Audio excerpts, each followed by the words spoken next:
you. Hi, Shaun.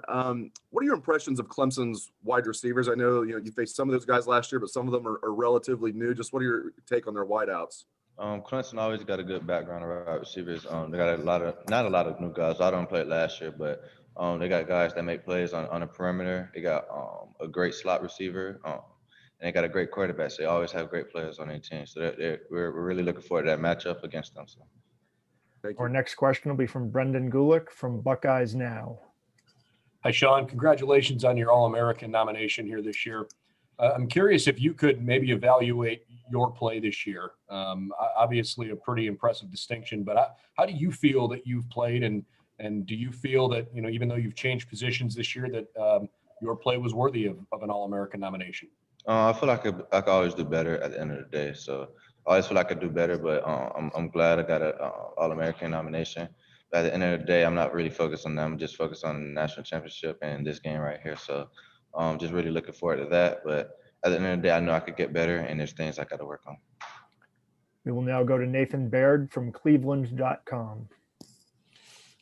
Hey, Shaun, obviously this whole season's been about a lot of new players stepping up in the secondary and taking on bigger roles. And then now this is a sort of a different stage for a lot of those guys. It's even though they've been playing this year, this is a step up. Anything you're kind of saying to those guys, or how do you feel like it's maybe your responsibility to help lead these guys into a game like this that they've never really experienced before? Really, a lot of them played last year in that semifinal game we played. They played in that nickel package. Josh Proctor and Marcus Hooker played in our nickel package last year with us. So they understand just the value of this game. And then a lot of them play special teams, so they understand, because special teams is very, very important in big games like this. So a lot of them understand just what this game is going to be like. And then everybody's been getting better each game and each week. So now we've been preparing. Now we're just really looking forward to this matchup and just get what we want. We'll now go to Tim May from Letterman Row. Shaun, I'll ask the question. You didn't get to play a full half last year. How much are you looking forward to this? How much does that still stick with you a little bit? What happened there? What did you learn from that incident? And like I said, how much are you looking forward to another shot at Clemson yourself? I'm really looking forward to it. I didn't get to play a full half last year, but at the end of the day, it's a team sport. It's not a me sport. So we ended up losing last year. So it's a new year, new team, new them, new us, and new place, same date. So really just looking forward to it and just playing against them and getting to our goal. And the goal is to get a semifinal game. And now we're here. And then after that, we look for the future. So We'll now go to Dan Hope from 11 Warriors. Shaun, I know that your decision to come back, getting to play in this game specifically, was a big part of that decision. Do you feel an additional pressure to really play at your best because of that?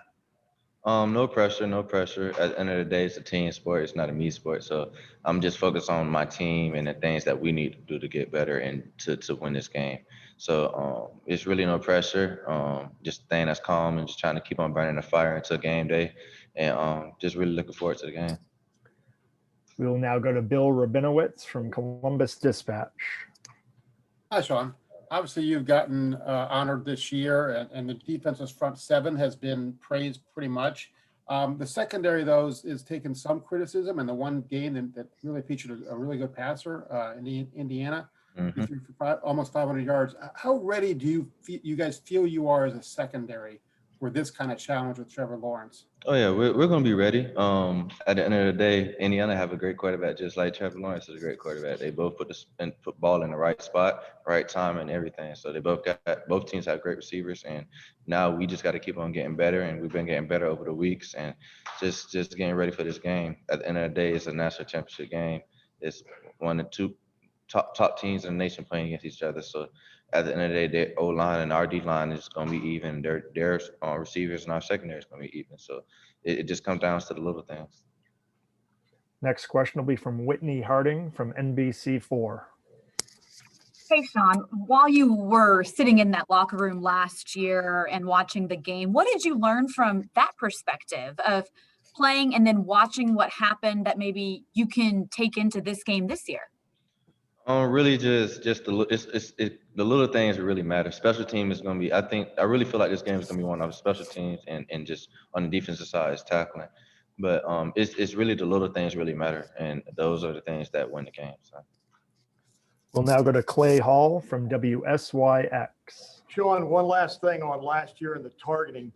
Justin said he thought the momentum changed. And I'm not putting it on you, but that call changed momentum. And there was another big call, as you remember, in that game. But did that sway things? Did that in some way give Clemson an edge? Definitely. I feel like it gave Clemson an edge. It did change momentum. I'm not a selfish person, but it did change momentum at the time. But at the end of the day, it's not even just that one play that changed momentum. There's a lot of plays that we could have made that we shot ourselves in the foot to lose that game. So Now go to Zachary Brazeler from New York Post. Shaun, how would you kind of classify this rivalry that's kind of emerged between the two schools? You guys have obviously played twice in the playoff. There's been a little back and forth with the coaches somewhat.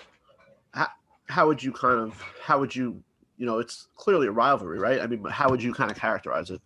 Well, I characterize it as we never beat Clemson, so we have to be that team, and that's what we're trying to do. So in our history, our past history, we never beat them. So that's our goal, is to win this game and just go from there. Next up is Phil Harrison from Buckeyes Wire. Hey, Shaun, it's kind of amazing how things worked out. I know you came back for another shot to, get to the college football playoff again, but also you get a chance to play Clemson yet again. Mm-hmm. So redemption's kind of right there based on last year. And I know the entire team that's kind of what they were looking forward to. Do you get a sense that in preparation for this game, do you get a sense that the team is a little bit more focused? Not that you don't focus for every game, but it's a little bit more focused, a little bit more added pressure in practices and things like that is leading up to this game? I agree.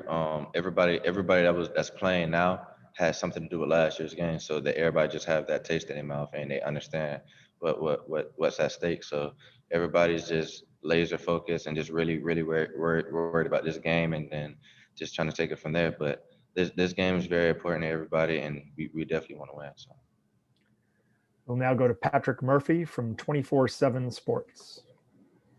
Shaun, in a normal year, I feel like we'd have a better sense of Seven and what he is as a player, but we've only seen him in 6 games.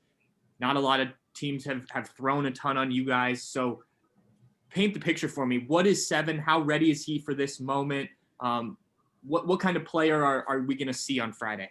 Oh yeah, Seven's gonna be just watch. He's gonna make some plays, and Seven is just a great player, very athletic. He's really different in his size. I mean, 200 pounds, being able to run like that, and very very strong. So he's very very different as a DB. But Seven, he's definitely gonna make plays, and he's just gonna do his thing. He's been laser focused, and I've been talking to him and just keeping his focus and just trying to help him out on different things. But Seven, you're gonna see Seven. He's gonna do some things. Next up is Stephen Means from Cleveland.com. Hey, Shaun, you guys don't typically follow receivers around at Ohio State, but that's something they do at the NFL level. I love what you're trying to get to, and your coach just came from the NFL. And kind of given the personnel, that wide receiver room, and your experience both inside and outside, has that been a conversation at all with you and Coach Combs? And is that something that you would be in favor of doing? No, it haven't been a conversation. So. Okay. We'll go to Austin Ward from Letterman Row for our final question. Shaun, you guys had to scramble a little bit at safety 2 weeks ago, and Josh really kind of stepped up there. Where have you seen Proctor grow the most this year, and how impressed were you with what he gave you guys against Northwestern? From last year to this year is development of learning the game. I feel like Josh and Hook, just the development of learning the game and just getting better. At the end of the day, we all have, in that secondary room, we all have something to work on, and we've been working on it. So now we just got to showcase it in this game. But for Josh, he's an athlete. He can play all 5 positions, in my opinion. And that's just how it is. Thank you very much for the time, Shaun. We'll let you get back to preparation now.